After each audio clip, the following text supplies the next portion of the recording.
Assalamualaikum warahmatullahi wabarakatuh. Waalaikumsalam warahmatullahi wabarakatuh. Alhamdulillahirabbil alamin wassalatu wassalamu ala sayyidina Muhammadin wa ala alihi washabbihi ajmain amma ba'du.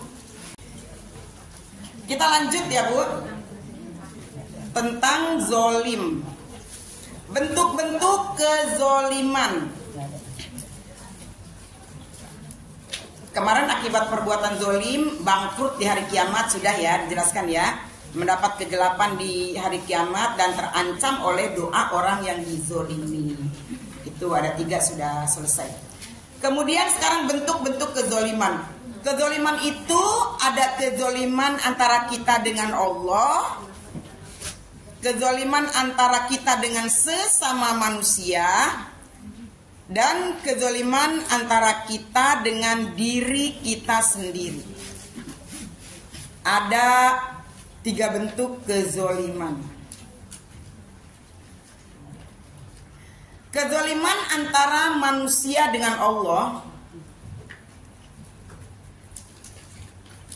Allah kan sudah sangat pengasih dan penyayang. Allah kan sudah sangat Ar-Razzaq Al-Fattah. Allah kan sudah sangat memberikan rizki yang luar biasa kepada kita, membukakan karunia yang luar biasa kepada kita, memberikan kenikmatan yang luar biasa kepada kita. Inna a'toinakal kautsar fasholli lirabbika wanhar. Sesungguhnya kami telah memberikan kalian nikmat yang banyak, karunia yang banyak. Salah satunya Allah menginginkan kita fasholli. Maka mbok ya kamu sholat kek. Aku sudah kasih kamu banyak loh. Aku sudah kasih kalian karunia yang luar biasa loh. Wa in ta'uddu nikmatallahi la tuhsuha. Kalau kalian hitung nikmat Allah nggak akan kalian mampu menghitungnya. Mbok ya fasholli. Mbok ya sholat. Ya. Terus kita yang udah dikasih banyak sama Allah, Allah menginginkan kita sholat, terus kita tidak melakukannya, berarti kita zolim. Sama siapa? Sama Allah. Gitu. Zolim sama Allah. Kenapa?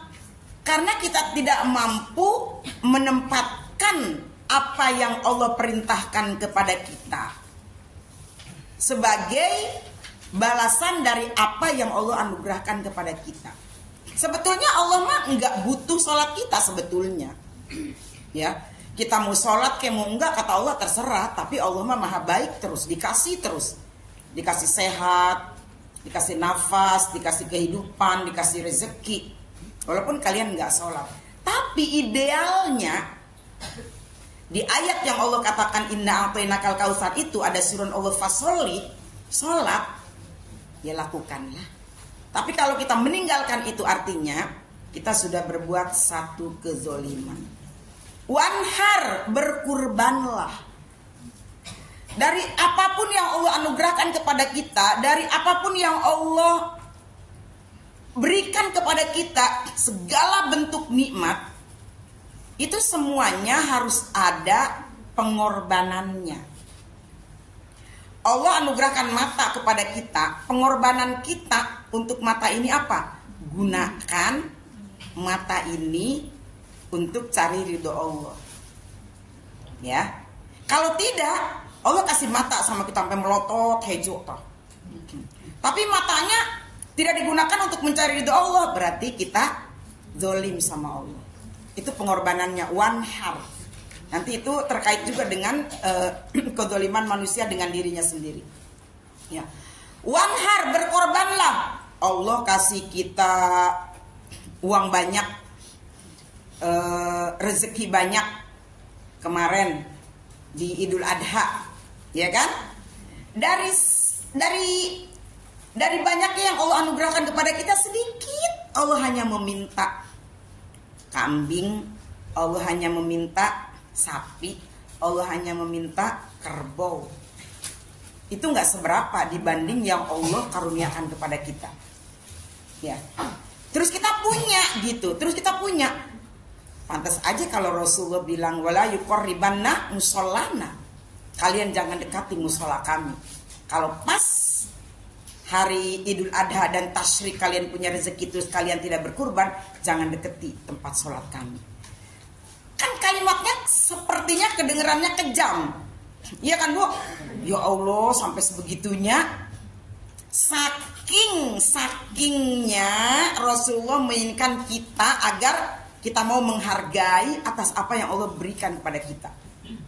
Itu Bu. Karena kenapa sakingnya?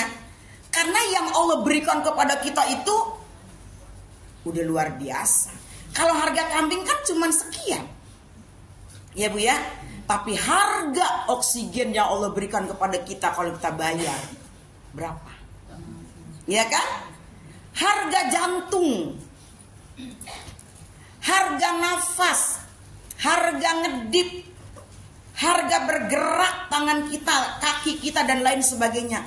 Kalau diuangkan berapa?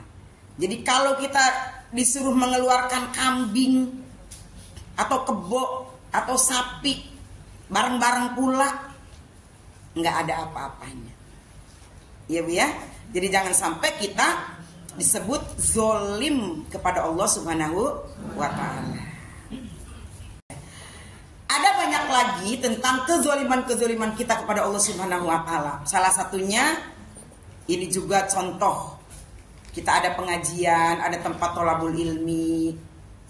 Kita bisa datang karena Allah menyuruh kita untuk bertolabul ilmi. Hal yastawil ladzina ya'lamun wal ladzina la ya'lamun. Adakah sama orang berilmu dan orang tidak berilmu? Sebetulnya pertanyaan itu Allah sebut di Al-Qur'an itu bukan untuk kita jawab. Cuman Allah mengingatkan kepada kita bahwa menuntut ilmu itu wajib. Karena nggak sama. Orang berilmu dan orang tidak berilmu itu nggak sama. Pasti nggak sama. Jadi kamu harus menuntut ilmu supaya kamu berbeda. Kan gitu ya Bu ya. Nah tapi kita udah punya kesempatan untuk bertolabul ilmi. Tapi kita sia-siakan kesempatan itu. Padahal Allah yang nyuruh. Ya, menuntut ilmu itu bukan suruhan siapa-siapa, suruhan agama kita, suruhan Allah, suruhan Rasulullah. Tapi kita mengabaikan itu, artinya kita juga zolim kepada Allah Subhanahu wa Ta'ala. Dan banyak lagi contoh-contoh yang lainnya. Ya. Terus kemudian bentuk kezoliman yang kedua. Kezoliman apa yang kedua? Antara manusia dengan manusia yang lainnya.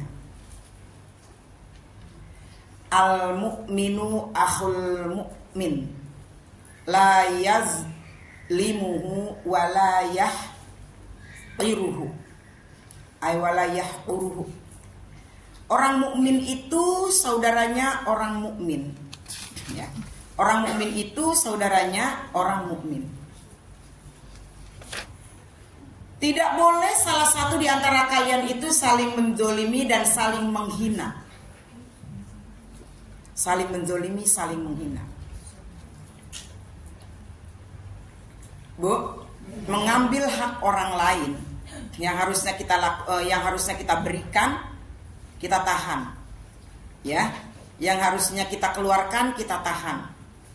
Yang harusnya itu menjadi hak orang lain, kita ambil. Itu kan zolim. Tidak boleh antara kita saling menzolimi. Saya mengambil hak ibu, ibu-ibu mengambil hak saya. Berarti kita saling menzolimi. Ya. Di antaranya seperti apa? Kemarin kita sudah bahas di bulan yang lalu. Ketika kita berghibah, ya kan? Ketika kita memfitnah, ketika kita tajassus, itu kan kita sedang mengambil hak orang lain yang seharusnya kita tidak lakukan gitu. Makanya balasannya apa? Balasannya itu kebaikan kita diberikan kepada mereka, keburukan mereka diberikan kepada kita. Saya baca cerita tentang seorang ustadz atau ulama di Indonesia beberapa waktu yang lalu. Beliau dihujat habis-habisan. Biasa kan netizen Maya sekarang selama zaman medsos itu orang udah nggak ada lagi kayak semacam penghormatan. Di rumah kan kita sama guru tuh kayak gimana gitu ya Bu ya.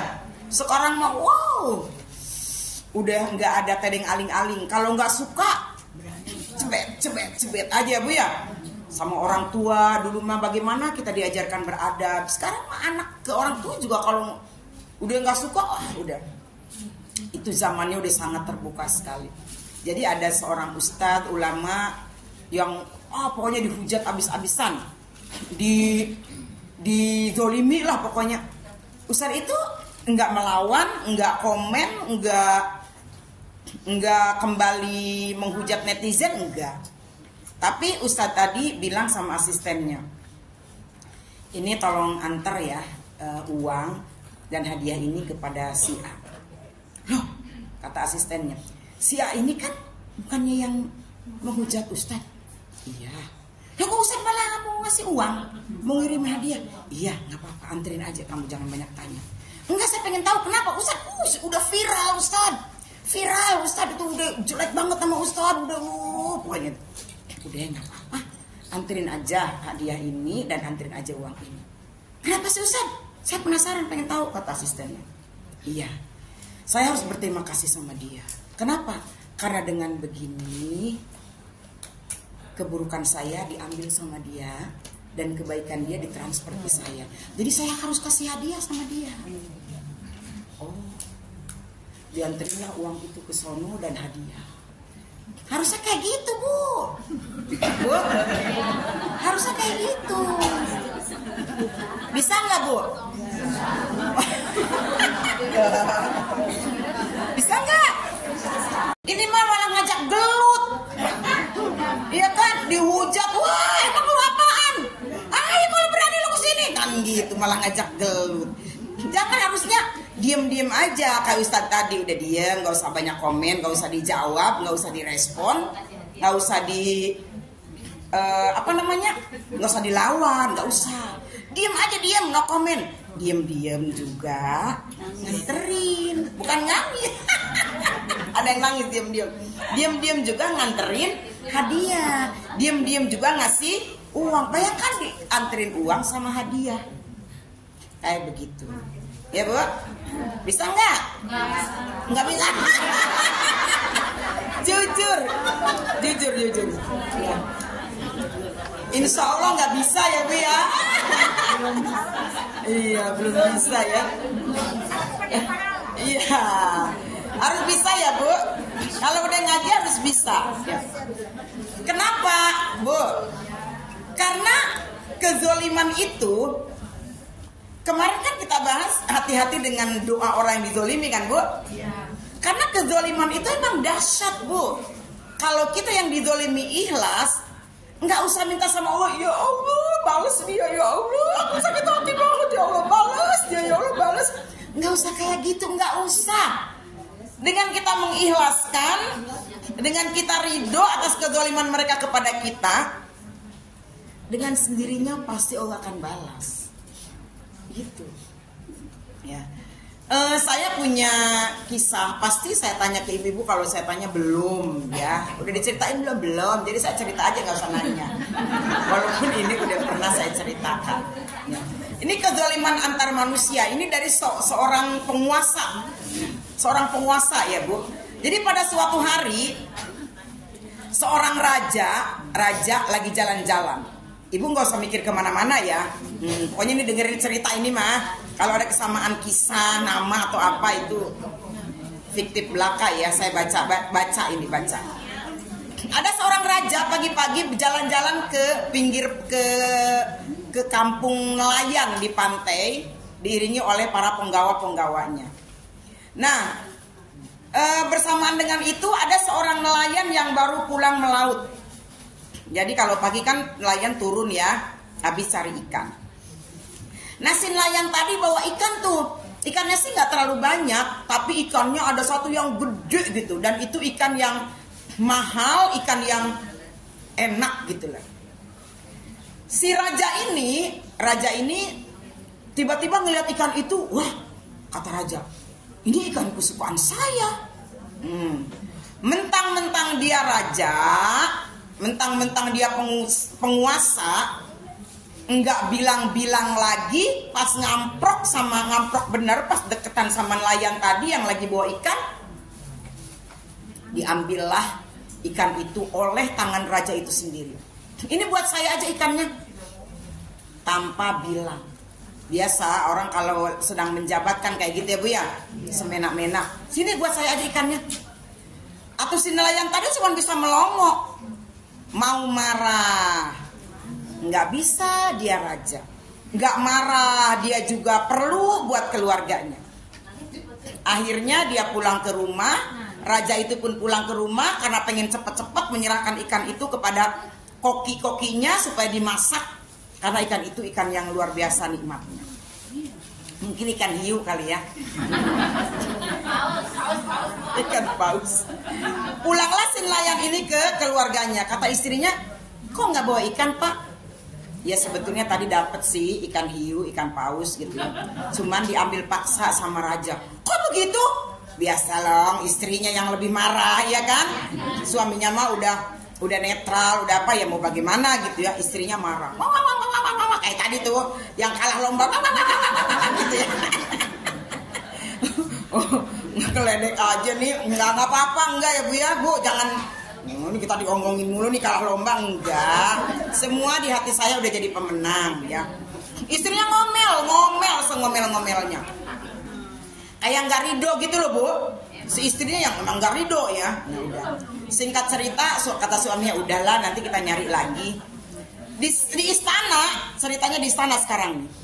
Di istana, raja sudah siap di meja makan karena hidangan sudah selesai dimasak oleh koki-koki hebat. Wah, pokoknya udah. Ya udah, raja makan wak kan nggak pakai bismillah ya. Makan wak bukan wk bukan ya. Makan. Bu, biasalah lamun makan ikan terus cepet-cepet gitu ya, saking cepet-cepet tuh.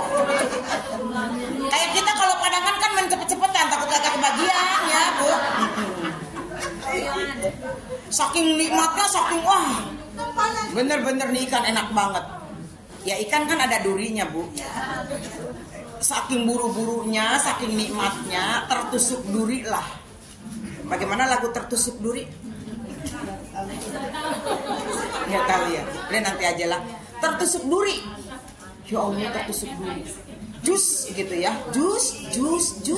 Kata si Susan. Kena lah dia. Mungkin waktu makannya mah nggak berasa karena dia masih nafsu makan. Selesai makan kok nyut-nyutan. Tambah sore nyut-nyutan. Tambah malam nyut-nyutan. Ternyata ini jadi bengkak Bu. Kan suka begitu ya. Bengkak jadi biru. Terus tambah ngejendol. Ya raja kan punya tabib. Kita juga punya tabib. Raja punya tabib. Raja kan tabibnya banyak. Kalau Medan cuma satu. Dipanggillah para tabib-tabib itu untuk mengobati, nggak sembuh. Kalau kata kita mungkin dikasih anti nyeri apa kayak gitu-gitu ya. Kan pengobatan zaman dulu jauh lebih canggih ya Bu ya. Tapi ini masih nyut-nyut, tambah malah mangkem tuh, nggak malah mangkem, kayak panas dingin. Demam akhirnya Bu, demam, dan itu berhari-hari. Tambah gede, tambah bengkak, demamnya nggak turun-turun. Udah diobatin sama tabib yang model apa aja, nggak bisa, nggak sembuh. Sampai bener-bener itu melewati bulan Bu, nggak sembuh-sembuh. Akhirnya salah satu penggawanya itu nyari-nyari solusi. Dia ngusuk-ngusuk aja sendiri, nyari Bu, bagaimana ya caranya ya, tanya ke siapa ya, salah satu penggawanya, salah satu ajudannya lah. Akhirnya si salah satu ajudannya itu nanya ke tabib, tapi dia ulama. Kronologisnya ditanya, kenapa? Begini. Udah diobatin, udah gini, udah. Akhirnya tabib yang ulama tadi itu datang ke kerajaan, dan raja itu diajak ngobrol dari hati ke hati, ditanya betul dari mulut raja supaya si tabib yang ulama tadi mendengar jawabannya dengan jujur. Diceritakanlah dari pertama dia merebut ikan itu sampai dimasak, sampai makan dan tertusuk duri dan lain sebagainya. Oh, jelas kata ulama, ini bukan penyakit medis yang bisa diobatin dengan disembuhkan dengan obat, enggak. Tuanku harus pergi ke rumah orang tersebut, ke rumah orang yang diambil paksa ikannya, karena tuanku sudah berbuat zolim kepada orang itu. Kita nggak tahu orang yang dizolimi itu mengucap apa, berdoa apa dan lain sebagainya, kita tidak tahu. Tuanku kesana aja minta maaf. Akhirnya dicarilah rumah orang itu. Gampang nyarinya, kan namanya juga pejabat di mana-mana ya, tahu gitu loh, gampang dicari. Akhirnya si raja itu turun langsung datang ke rumah si nelayan tadi dan benar-benar di situ minta maaf. Kata raja, kami akan mengganti atas apa yang saya ambil dari keluargamu, dari engkau. Selain minta maaf, raja memberikan penggantian yang luar biasa. Dan alhamdulillah si nelayan tadi memaafkan. Biasa kita kalau orang bawahan mah ya, atasan minta maaf masa nggak dimaafin, apalagi sambil dibawain gitu kan Bu ya. Masa ya nggak dimaafin kan nggak mungkin, benar nggak Bu? Dimaafkan.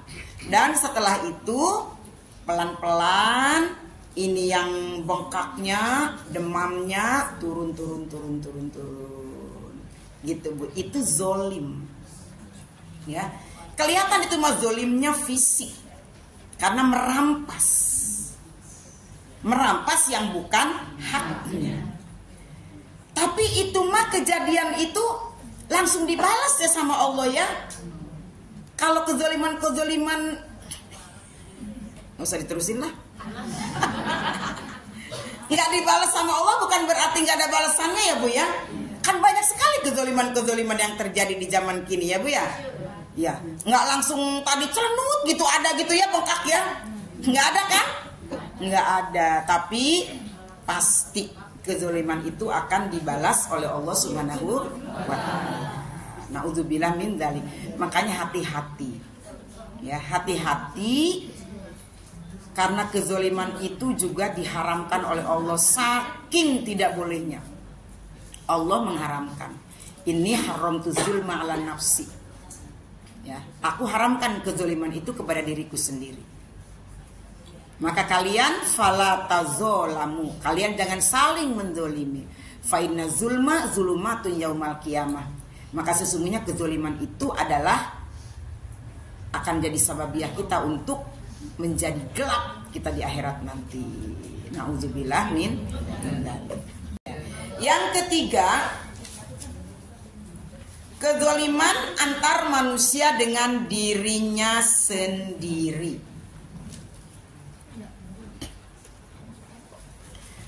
Kezaliman kita dengan diri kita sendiri. Sebetulnya tadi sudah disampaikan. Likulli dzi haqqin haqqo. Tiap-tiap sesuatu itu punya haknya masing-masing. Pada suatu hari ada sahabat Rasulullah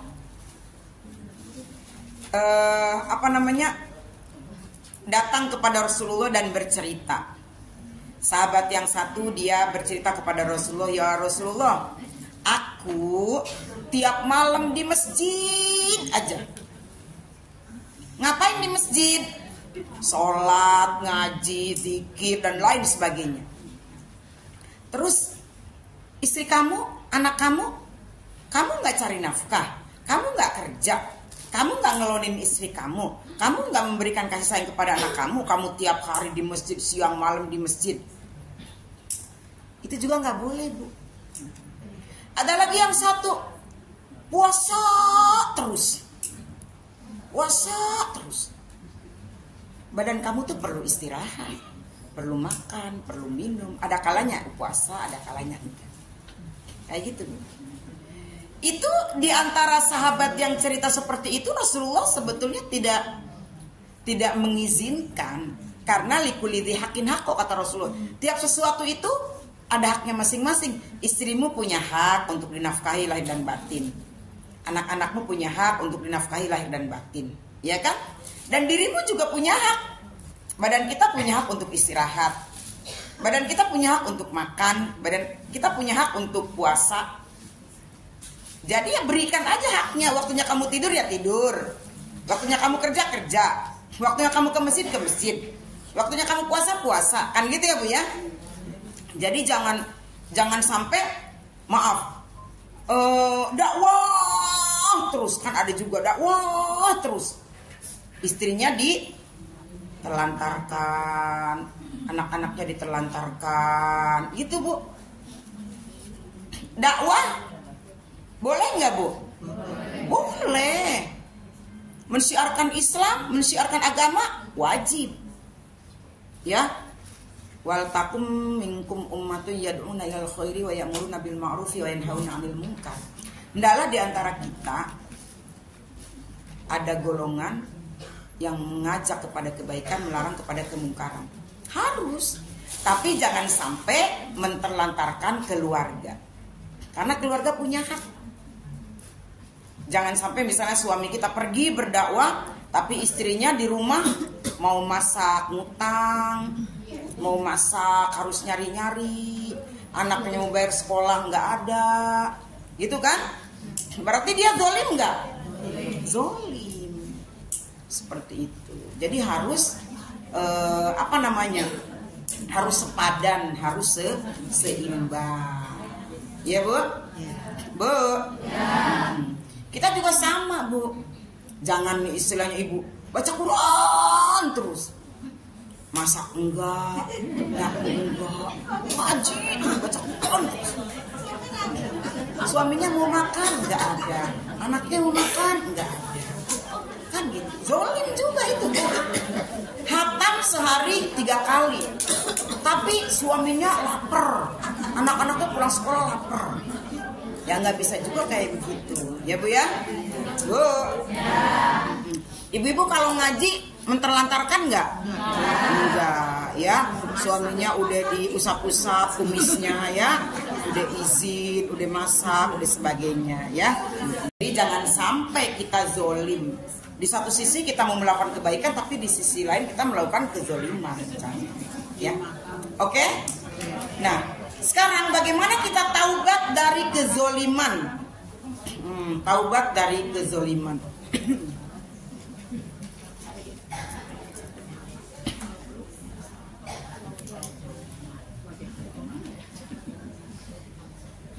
Kalau kezoliman kita antar kita dengan Allah mungkin lebih simpel, karena kita tinggal taubat kepada Allah, mohon ampun kepada Allah, berjanji untuk tidak melakukannya lagi, dan kemudian lebih meningkatkan lagi hubungan baik kita dengan Allah. Yang sulit itu kalau kezaliman kita antar manusia. Bagaimana caranya kalau kezaliman kita terjadi antar kita dengan manusia? Kita wajib meminta maaf. Meminta maaf. Kalau kita merasa kita menzolimi orang lain, kita wajib meminta maaf. Ya. Harus minta maaf. Harus minta maaf. Jangan sampai kita tidak minta maaf. Jangan sampai kezoliman itu dibawa mati, dibawa sampai suatu masa yang dimana di sana tidak berlaku dinar dan dirham, apalagi rupiah. Ya, kapan itu tidak berlaku dinar dan dirham? Hari kiamat, kalau kita sudah mati. Ya, gitu. Tidak berlaku dinar dirham.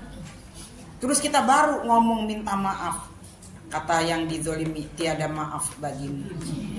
Aku cuma perlu amalmu. Sini, kasih amalmu buat aku. Kan kayak gitu. Tidak ada amal baik yang bisa diberikan. Ya udah, amal burukku engkau ambil. Gitu. Jadi kalau kita menyadari bahwa kita pernah menzolimi orang lain, cepat meminta maaf. Udah minta maaf, tapi tidak dimaafkan. Bu, ibu-ibu udah minta maaf nih. Misalnya kita ngerasa kita pernah menzolimi orang. Maafin ya, saya pernah zolim, melakukan gini. Maafin ya. Enggak. Buat nanti aja di akhirat. Lumayan kan nabung gitu kan ya. Udah minta maaf, nggak dimaafkan. Bagaimana Bu? Ngeri Bu. Walaupun iya nanti di akhirat kita bakal dapat seperti itu. Tapi kalau orangnya sudah minta maaf sama kita, jangan sampai tidak dimaafkan. Karena Allah aja Maha Pemaaf ya. Kalau sampai terjadi kita tidak memaafkan kezaliman orang lain terhadap kita, udah berat banget ini, makanya fatal. Saya nggak bisa maafin, udah masuk ke lubuk hati yang paling dalam, apa yang nggak bisa dikeluarin lagi gitu. Jadi nggak bisa maafin. Fatal juga akibatnya Bu kalau kita tidak bisa memaafkan. Ibu, mani tazaro ila akhihi bima zarotin falam yakbalha kana alaihi mislu khotiati sahibi maksin. Ini kata Rasulullah. Barang siapa yang meminta maaf kepada saudaranya dengan suatu alasan, lalu saudaranya itu tidak menerima maafnya, maka orang yang tidak menerima maaf tersebut akan menanggung dosa seperti dosa pemungut pajak yang zolim. Waduh, ada pemungut pajak di sini. Kalau saya diomelin dinas pajak ini. Bu, analoginya, kiasannya kenapa dosa pemungut pajak yang zolim ya? Karena pemungut pajak itu riskan Bu. Kalau nggak amanah, bener nggak Bu? Ngeri. Aduh, gimana nih Bu? Nggak dapet dinas perpajakan kan di sini? Insya Allah dinas perpajakan kita amanah-amanah ya. Jadi di sini sampai maka orang yang tidak menerima maaf itu akan menanggung dosa seperti dosa pemungut pajak yang zolim. Pemungut pajak yang zolim Bu, kalau amanah mah nggak apa-apa ya Bu ya. Ya kan istilahnya mengut pajak itu kan uang panas, uang orang ya Bu ya, pajak-pajak. Kalau tidak dikelola dengan baik, kalau tidak dikelola dengan amanah, wow, banyak. Ya Bu, kita nih makan bayar pajak, jajan bayar pajak, duduk di bis bayar pajak, duduk di bioskop bayar pajak, kencing bayar pajak juga kita Bu. Semua kita bayar pajak. Malah sekarang ada dua tuh teksnya, apa tuh Bu? Kalau kita makan di warung makan, di resto, di kafe itu di bawah tuh ada dua Bu, pajak sama apa gitu. Kita makan 48.000, bayar pajaknya 15.000 untuk dua teks itu. Padahal makannya cuma es campur doang, 48.000. Pajaknya 15.000, jadi 63.000 kita bayar. Padahal 15.000 tadi yang kita bayar, kalau dibeliin bakwan tetangga kita dapat sebakul. Dapat pajak nggak Bu?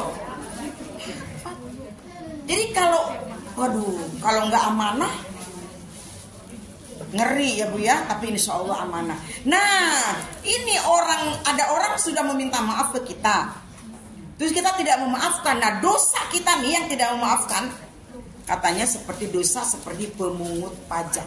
Ini ada hadisnya Bu. Kalau nanti Ibu komplain, kok pemungut pajak dibawa-bawa sih? Ada di sini. Rawahu Abu Daud wa Ibnu Majah. Ya Bu ya, takutnya nanti saya didatengin. Ya, minta pajak. YouTuber minta pajak.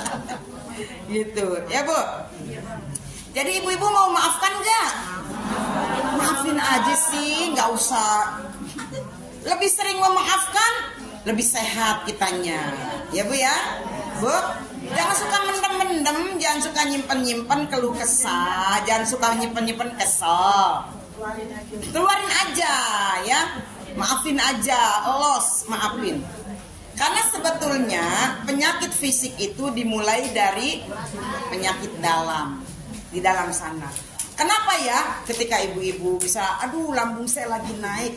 Kamu tadi makan apa? Makan cuka, makan ati, makan apa? Nggak harus dari makanan Bu. Ya, rasa kesel yang dipendem, ya kan Bu? Rasa amarah, emosi, kayak gitu-gitu itu harus dibuang jauh-jauh. Jadi supaya penyakit-penyakit juga terhindar dari diri kita. Jadi kalau bisa memaafkan, wa anta'fu khairul lakum. Kamu memaafkan itu lebih baik. Buat siapa? Bukan buat yang menzolimi kita, buat kita. Udah mah kita dizolimi, udah mah kita memaafkan. Wih, itu namanya mulia. Zolim dijawab, zolim dibalas zolim itu biasa. Tapi kalau zolim dibalas baik, luar biasa. Biasa di luar, Bu. Kalau udah ngaji kayak begini mah kayaknya adem hatinya semua ya Bu ya. Bu, jadi mau dizolimi? Tetap. Mudah-mudahan bermanfaat. Mohon maaf jika ada kekeliruan kehilafan. Assalamualaikum warahmatullahi wabarakatuh.